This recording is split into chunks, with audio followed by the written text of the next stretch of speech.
Hello, good afternoon. My name's Andrew from talkingesl.com.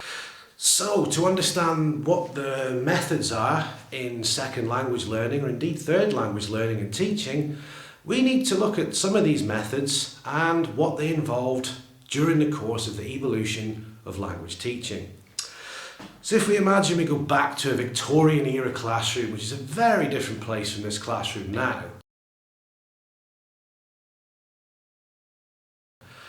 This classroom's quite well illuminated. We've got projectors, computers, more computers, video camera, technology, and it's set in a nice U shape for between 6 to 8 students. Victorian times are quite different. The classroom sizes were really quite big. The role of a teacher was different. It was more of an instructor, the font of all knowledge, there to dictate to the students how things should be learned. And the way they did it back in those days with language learning was a thing called the grammar translation method.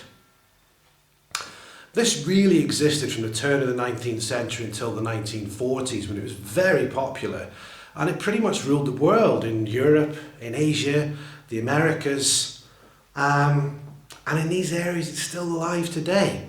People still use it. It's really an easy method to teach.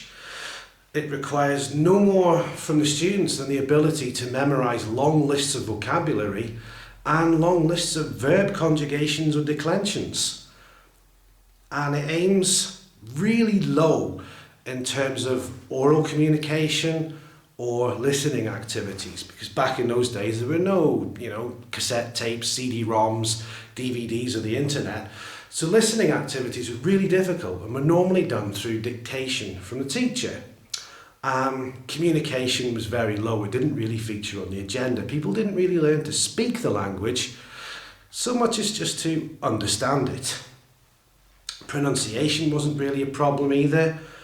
And the target language, which is the language the students are trying to learn, was taught in their native language, in their mother tongue. So imagine if I was trying to learn Spanish, you would be teaching me Spanish in English, in my native language. Not in Spanish, which is the target language, or the L2. So with the lack of communication, it's possible for students to have studied this method for years and years and years and still not be able to speak the second language, or the L2, or the target language. The only real challenge confronting students and teachers in this grammar translation method was overcoming boredom. A typical class, we'll look at this, a typical class might begin with 10 minutes of verb drills. Something like, I am, you are, he is, she is, and so on ad infinitum, to go through these verbs until the students remember them. Or with a Romance language, it might begin with something like the passé composé in French or the pretérito indefinido in Spanish. But you still be doing verb drills and just repeating the verb forms over and over again. The teacher then might assign the students with a series of fill-in-the-gap exercises on a piece of paper or written on the board, where there's a sentence and the students have to write parts of these verbs into the sentence so the teacher can check the understanding or the comprehension. These fill-in-the-blanks things really help the teacher to understand how much the students have understood during the verb drills. The next thing that might happen would be the translation of a literary passage or part of a classical text from the target language into the native language, or oppositely, from the native language into the target language. So language 1, language 2, mother tongue and native tongue were used in the classroom, but only for translation, not for speaking, not for communicating. What the students had to do was memorize lists of verb drills, lists of vocabulary, create sentences with the new words, predominantly through writing, not through speaking. And they'd also write compositions in the target language. So except for the repetition drills, this sort of communication, I am, you are, he is, she is at the beginning, most of this method was written. This lasted until about the 1940s, but even as far back as the 19th century, the first theory-based methods of second language instruction started with François Gauguin in the mid-19th century. The thing with the grammar translation method, it was really rooted in how the classical languages of Greek and Latin were taught at that time, not how living languages were used and were taught, where people could actually go and communicate in modern French or modern German or modern Spanish, modern English. Because to communicate in Latin or ancient Greek, a bit of a major undertaking. Time travel was impossible. So it began to change. François Gauguin had an idea in the mid-19th century of a more communicative approach, but his method didn't really gain universal or lasting recognition, but it set the stage for later theorists. And the new method was born, called the direct method. Second language theorists maintained that the first real method of teaching was the direct method, which was developed in a reaction against the monotony, the boredom, the ineffectiveness of the grammar translation method. The direct method was really based on François Gauguin's work, but it was Charles Berlitz, whose name you might recognise, as a 19th century linguist who really founded this method and made it famous throughout the world. It borrowed from Gauguin's findings of the previous generation, seeking to imitate his naturalistic communicative approach, but also looking at Gauguin didn't really learn German very well, and Berlitz decided that he wanted to immerse the students in the target language, or the L2, much like in the way babies learn their first language.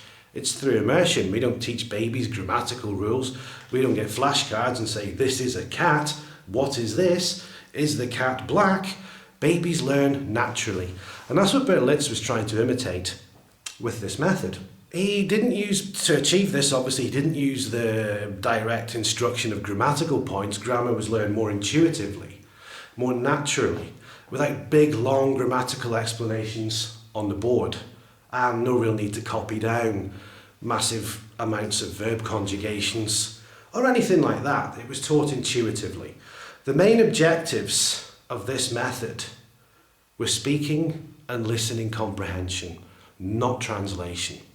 This is quite a communicative approach. Vocabulary was introduced in context, in texts, for example, or through demonstrations, through mimes, or maybe even through flashcards to introduce the vocabulary in that way.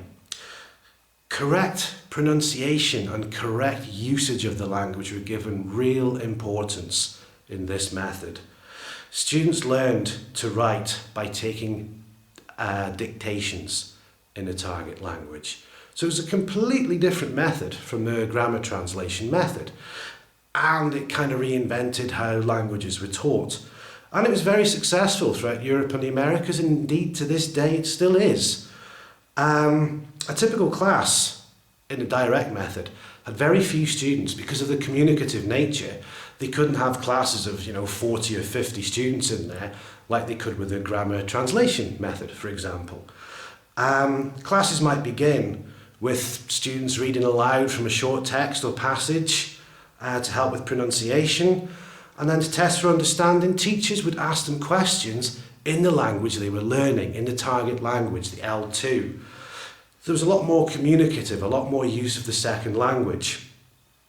The students would have to respond appropriately, and following a question-response session, the instructor might dictate a passage for students to write down. The students would then read what they had written back to the class. And that was a fairly crude but effective way of listening comprehension checking, to check that the students could actually write what they were hearing and read it back to the class. This was popular throughout the first quarter of the 20th century, really, but it did have some drawbacks. The intensity of the class and the requirement for a small number of students in the class made this method really quite difficult to teach in the public school systems. The resources simply weren't there to afford one teacher to a very small number of students. Also, it required a teacher to be proficient in the language which was being taught, whereas the grammar translation method did not. It was also considered a reasonably weak method because it wasn't based on established theories. There had been no research done, and it relied a lot on the teacher's ability, heaven forbid, to actually teach the language. So it was back to the old reliable grammar translation method for a while. And this became the leading light in second language teaching again. However, the behaviorists were soon to come. And for this we can thank people such as Pavlov, Skinner and Watson for developing the behaviorist techniques, which are employed in classrooms across the globe today. The audiolingual method was developed. This was based on Skinner's theory of operant conditioning, and it results in a change of behaviour of linguistic behaviour for the desired outcome, i.e. fluency or competence in the second language. Applied to language acquisition, this theory says that by emitting an utterance, an operant, which is reinforced by a response, which would be a consequence. If the consequence of the imitated behaviour is negative, so they don't say something correctly or pronounce it correctly, the response is negative, so the behaviour isn't repeated. If the response or the pronunciation or the behaviour of the language production is correct, the student then receives some kind of reward which encourages modification of the behaviour to keep the correct behaviours in the brain, and the incorrect behaviours by process become eliminated, resulting in fluency. And repetition will lead to habit formation in this language.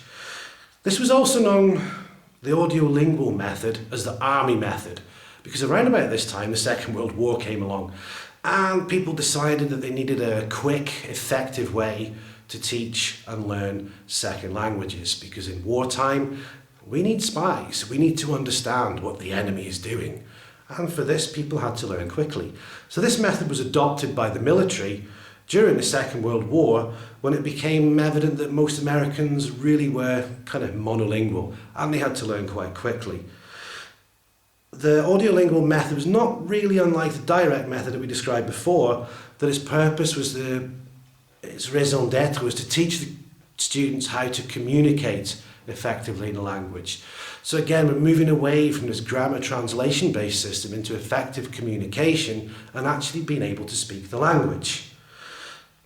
Its behavioristic approach to language teaching and is based on drill work that aims to form good language habits, and it makes use of extensive conversation in the second language or the target language. Students enter this classroom with their cognitive slates entirely blank, so they don't have any of the second language in here. And the idea is that through operant conditioning, so positive reinforcement, negative reinforcement, the good behaviours stay, the bad behaviours are dropped, and in this way the students learn to become fluent in a language conversationally, spoken and orally a lot quicker than doing the grammar translation method.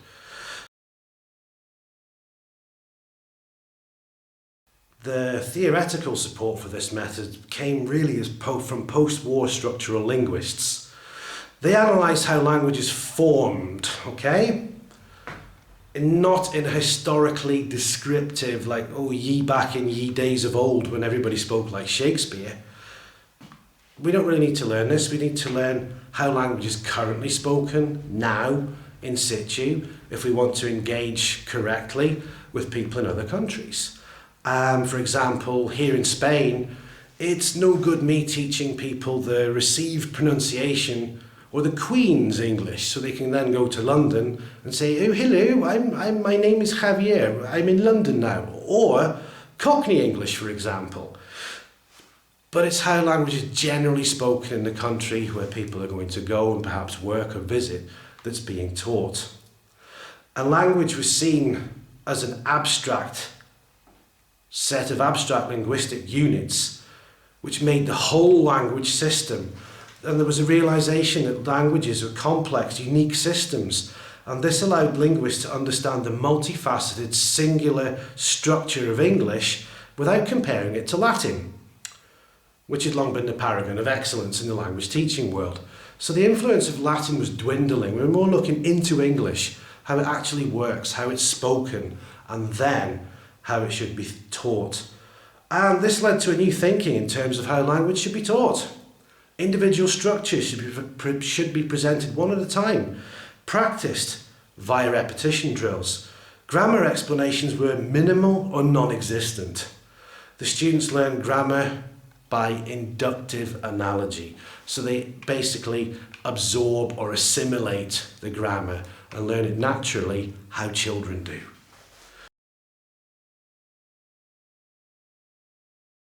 Then along came the 1960s, and a person I'm sure you've heard of either on your TEFL or Celta course, or just by being interested in language learning or teaching.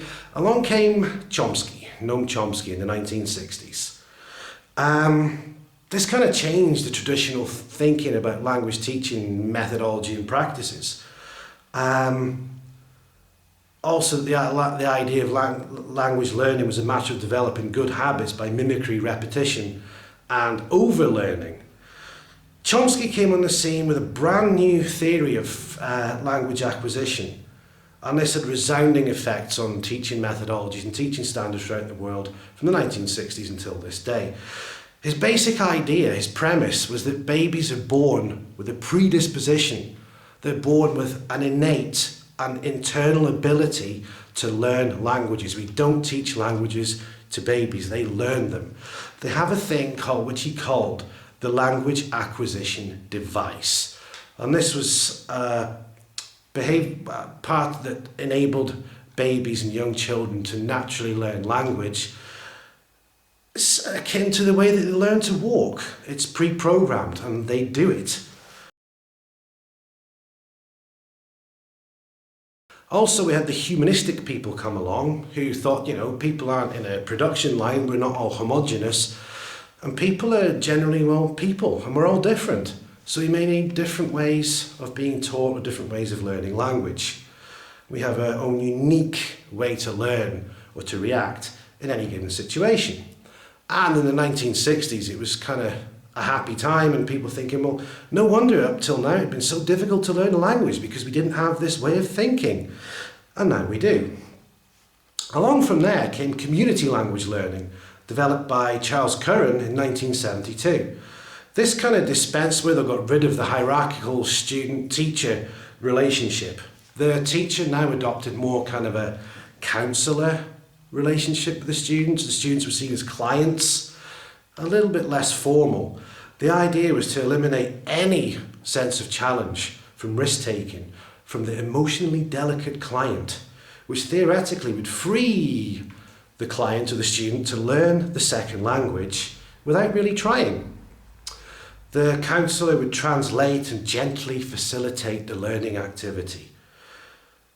This was inspired by Rogers' theory that all living creatures are motivated to live up to their potential, but human beings are often blocked by environmental and personal problems. Okay, so this theory was later developed. The idea being that once problems are eliminated, the individual can live up to his or her potential. So remove the stress and do better, basically. This was, again, you've probably heard of Stephen Krashen in the 80s. He took this a step further, and we'll come to Krashen in a moment. He talked about affective filters, which is kind of similar to what Rogers was talking about.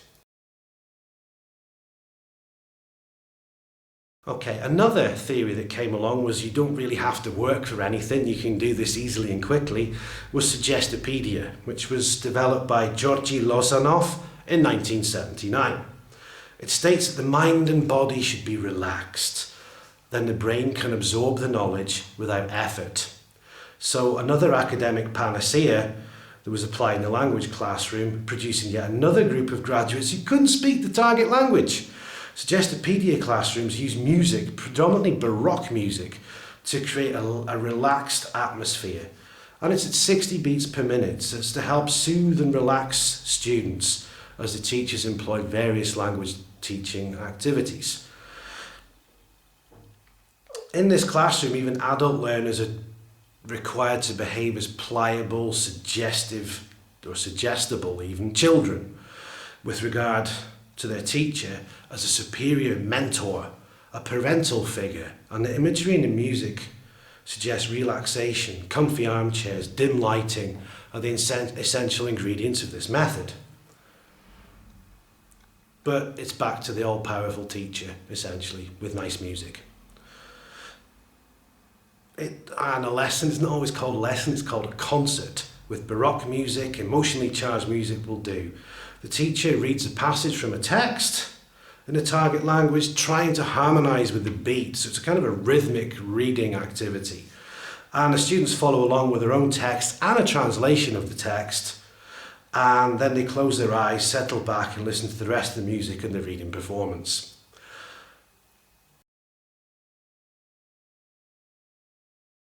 Another method that came along about this time was the silent way. This found its way into classrooms following the publication of Gattegno's text, also called the silent way.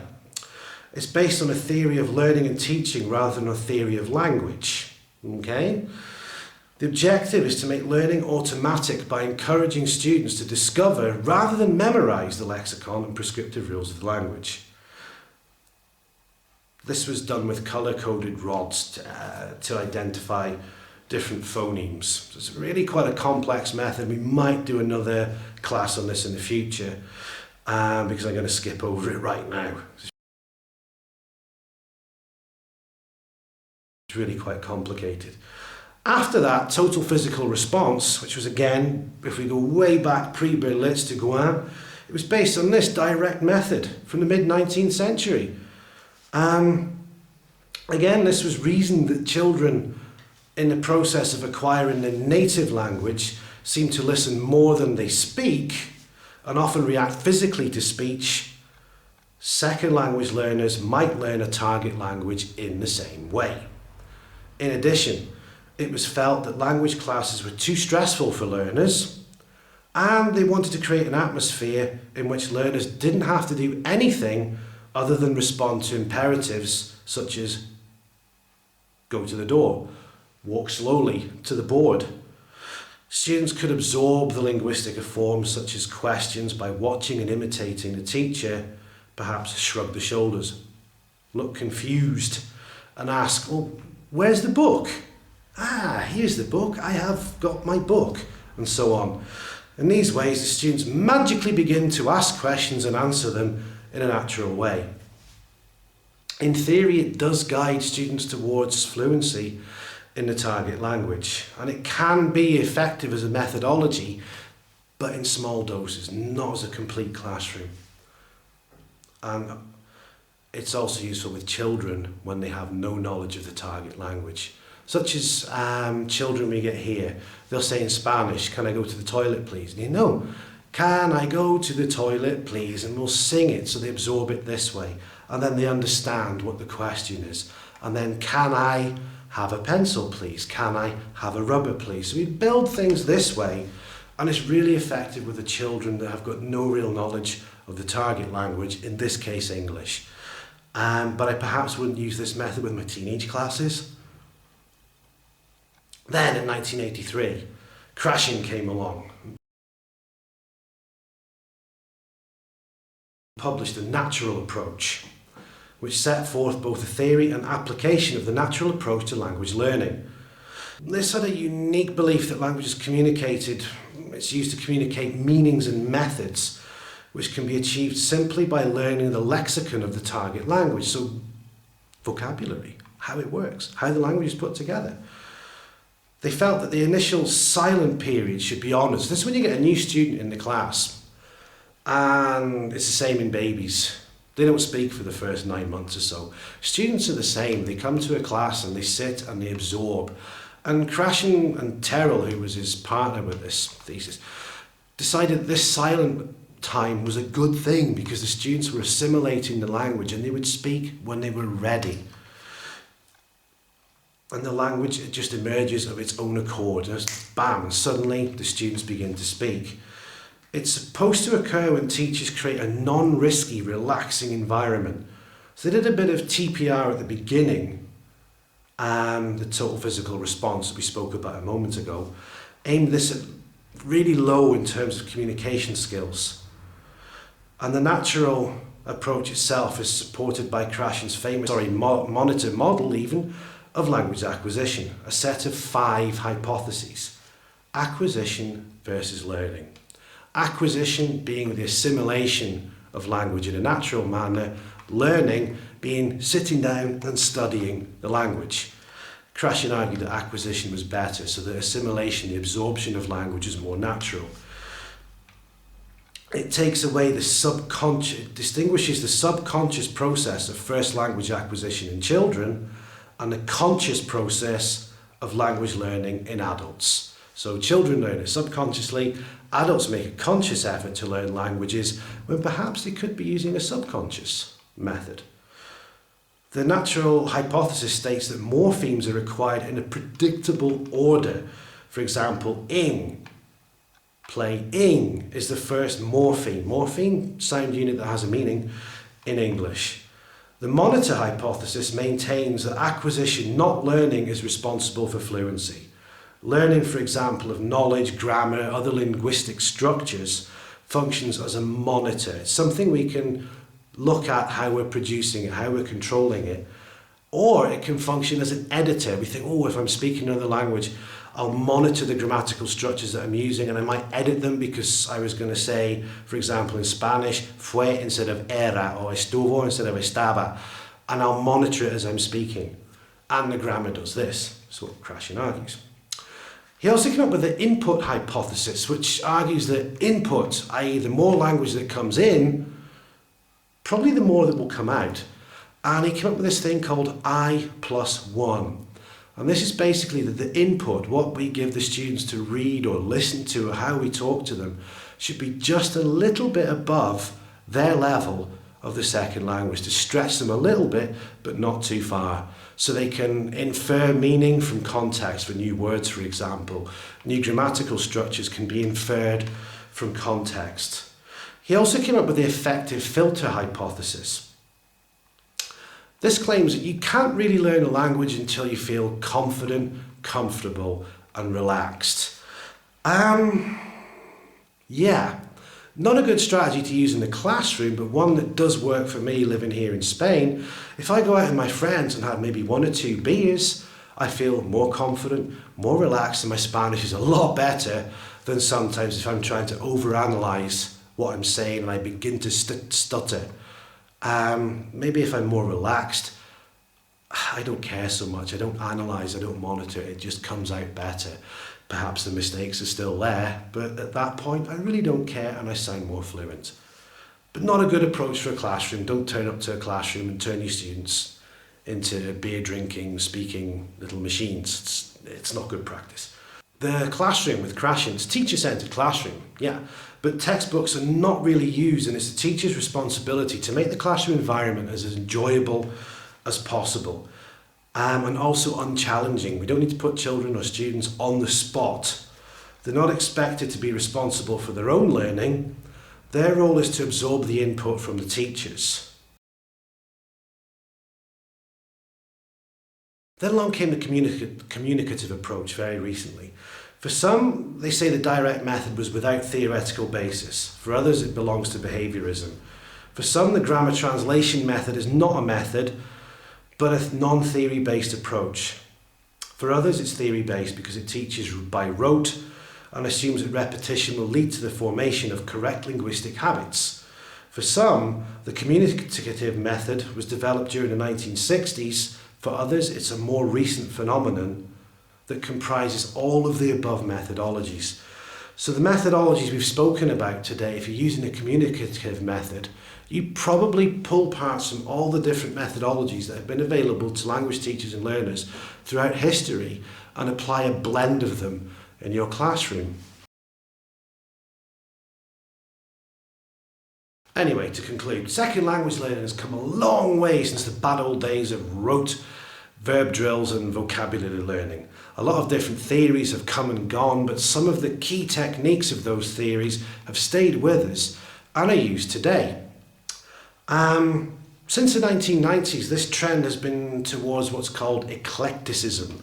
So it's quite an eclectic teaching style where we pick and choose parts of the methodologies that are available to us and incorporate them into our own classrooms to get the best from our own teaching styles and techniques and to help the students to reach their full potential. So it results in quite a varied, more fun, more enjoyable class.